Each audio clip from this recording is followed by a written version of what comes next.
let's all share our dreams. Do you know the beauty that Pakistan has, or the potential that we have, the resources we have, or the strength we have? Let's talk something positive for a change. They say a picture speaks 1,000 words. We have a beautiful coastline, 650 miles. I don't know how many of you from Lahore had an opportunity to explore all of it. Unexplored virgin territory.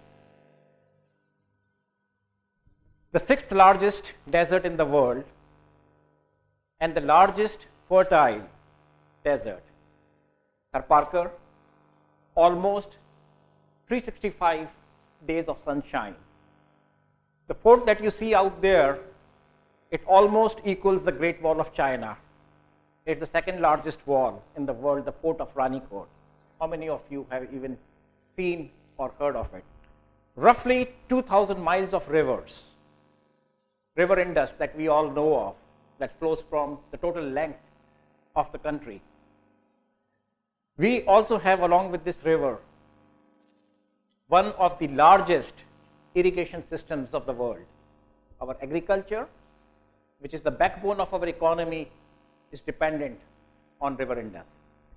And the civilization, the languages that we speak, the history that we have, is all dependent on Indus. The word Indus, the word India comes from the word Indus, Hindu. Hindu and Hindu were the two old civilizations.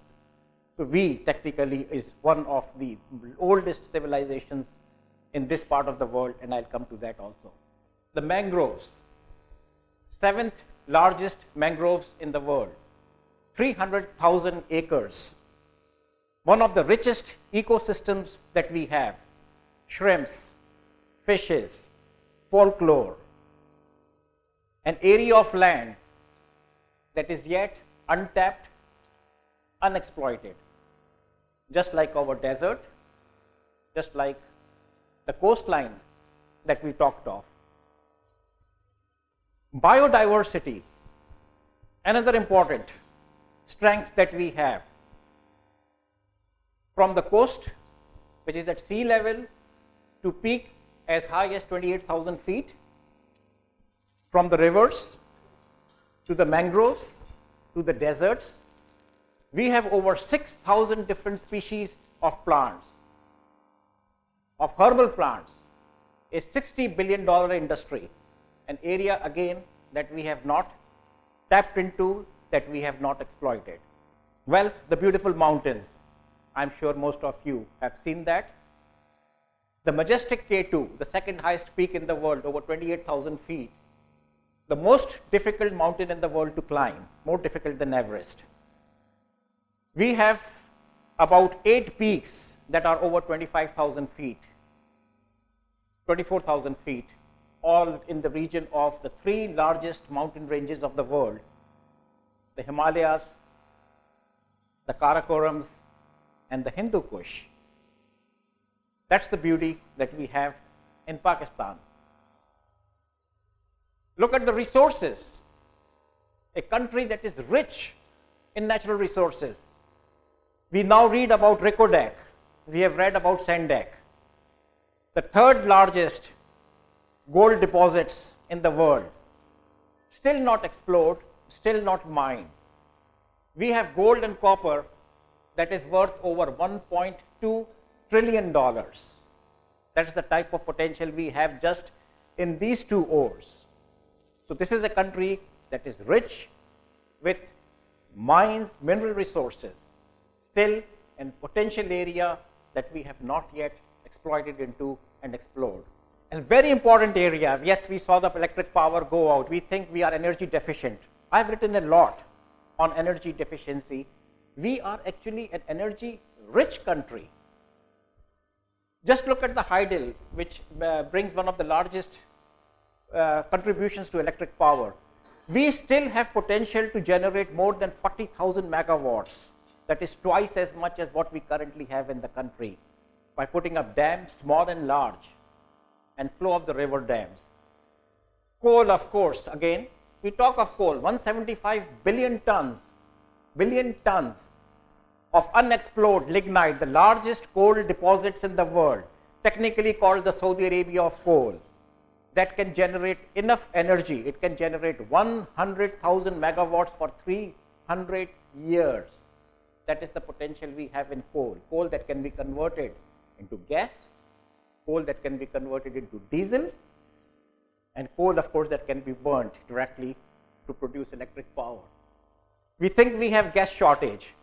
We still have potential of over 40 billion cubic feet of gas which is trapped in shale rock. By the way, most of the Canadian gas is shale rock, and what is known as tight gas.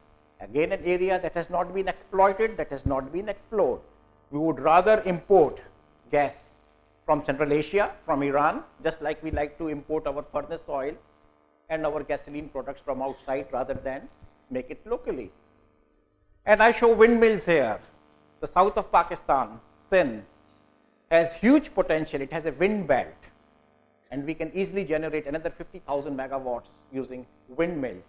Do you know India today is generating over 10,000 megawatts using wind? Almost 3/4 of what we generate in Pakistan totally, completely, the whole electricity. China does 44,000 megawatts, 3 times our total power production of Pakistan, and I can just go on and on. That's a potential we also have here. And when I talked of Chairperson, I said almost 365 days of sunshine, the potential of solar. I'm an electrical engineer. Solar was never feasible. But in the last 2 years, let me tell you, the price of solar panels has gone down by less than 50%. Today, solar electric power is more feasible than by gas and oil. A country like Germany, which hardly sees any days of sunshine, is generating 40,000 megawatts using solar today. And India plans to reach to 20,000 megawatts, which again is what we are currently producing all over Pakistan by 2020. These are the potentials that we have in Pakistan. The natural resources, the strength, the minerals. And if you look at some of the developed countries that we have, if you look at South Korea, you look at Japan, you look at Singapore, we gave these examples of Hong Kong, a large number of European countries. None of these countries, none of them have the type of natural resources we do. The rivers, the coastline, the natural resources, the sun, the deserts, the biodiversity, the energy. I mean, look at what we have versus what they have.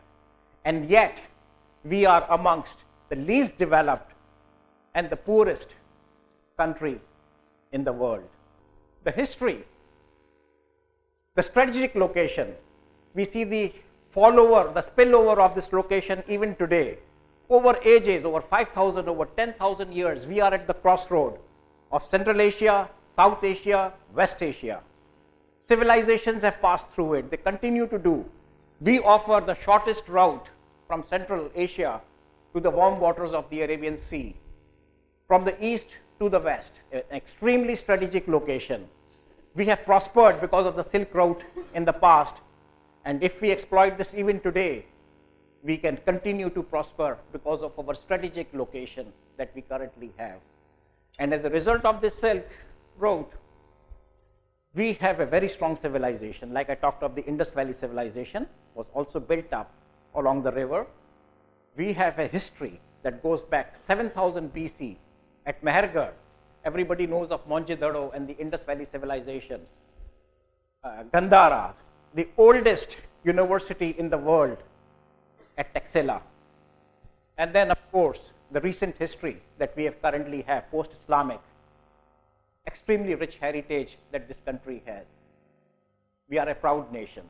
But the biggest strength that we have, again because of the location, because of the heritage, is our demography, the diversity that we have in our people from all walks of life. And the biggest strength that we have in our demography, first of all, the 7th largest nation in the world, 180 million strong. I call that another natural resource, exactly like all the resources we talked about, untapped, unexploited, just like coal, just like gas, just like wind. Half the population is below 18 years of age. An extremely important potential that we have in this country that today is not in the Western world, it is not in the developed world, it is not in US, Europe and elsewhere. And because of that, we have strong human capital. Just to give you a few examples, this is not a complete picture, but people that live today, we have great scientists. Of course, we also had Dr. Abdul Salam, great philanthropists, great sports people, and of course, we have had people like Imran Khan also in the past, and poets like Allama Iqbal. So the list goes on and on from history out to the present time. I have only shown people who are currently active in their fields. And beyond this, when we talk of the youth, we have great youth potential. Here are some of the examples of our international celebrities that we have in the youth. And again, just a few examples that I have put on a slide here. And let me also honor here Arfa Kareen, who should also have been there. And when I started preparing this slide, she was there on this picture, but I only wanted to put in people because we talk of the dream, people who will take us forward, people who are living. So we have great youth potential in this country. So you see the potential, you see the strength, you see the resources, what have we done about it? How can we exploit it to our advantage? And that is where I come down. How can we exploit our demography? How can we exploit our youth? And here is an evidence of how other people have done it. This is called knowledge economy. And to give you examples, the countries out at the top, South Korea and Pakistan out at the bottom. And this curve literally means the more you invest in education, the more you invest in higher education, you see returns in the form of knowledge economy. A clear example, a very linear curve that you see here. South Korea has densities of enrollment or of graduation which are 10 times that of Pakistan, and their GDP per capita is 10 times more. Other Muslim countries that have invested similarly, like Malaysia and Turkey, 4 to 6 times more enrollment densities and graduates that we currently have in Pakistan. Their GDPs per capita are 4 to 6 times more. We fall at the bottom half. A clear evidence that countries have prosperity through education, through the creation of a knowledge economy. But one can go even beyond. Here is yet another example of value addition. Countries that have innovation, countries that do research, countries that have PhDs, the high-end part. And there you are looking at Scandinavian countries, you are looking at Europe, you are looking at North America. People that have really invested, that do a lot of research, are out at the far end. This other portion was out here that I talked about, the developing countries. So that's the evidence. To give you an example of Finland, which has a population less than half that of Karachi, and only one company from Finland, Nokia, has exports more than all of Pakistan put together. That's value addition. So what are we doing about it? Our goal, of course, is, and my dream is, to establish knowledge hubs in Pakistan. That is the right direction.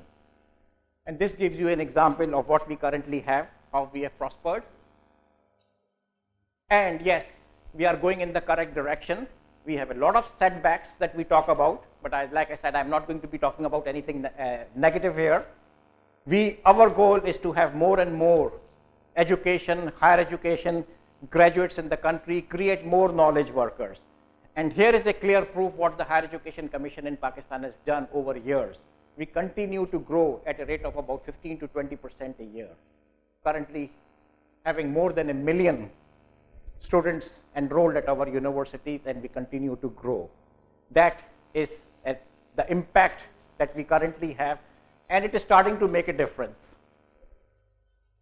Value addition. Just look at the curve, how things have started changing. These are the number of PhD graduates that we have. We have reached a takeoff point in research. We have reached a takeoff point in value addition. We only had one PhD graduate in 1947. In 2002, we had 200 PhDs per year. Currently, in the last year, we produced more than 1,000 PhD graduates in 1 year. Now you see an exponential increase in numbers. It's takeoff, as you see. When a plane takes off from a runway, we have taken off. And you are going to see bigger numbers come in the next couple of years as we continue with the type of things that we are currently doing.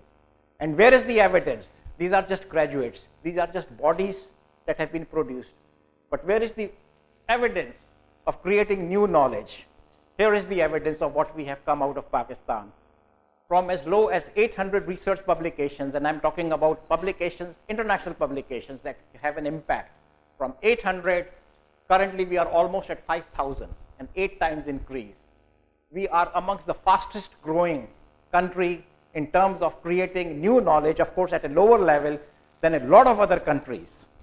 We have almost, this is a 2010 data. I think last year we had almost 6,000. We are still trying to compile the numbers together for 2011. And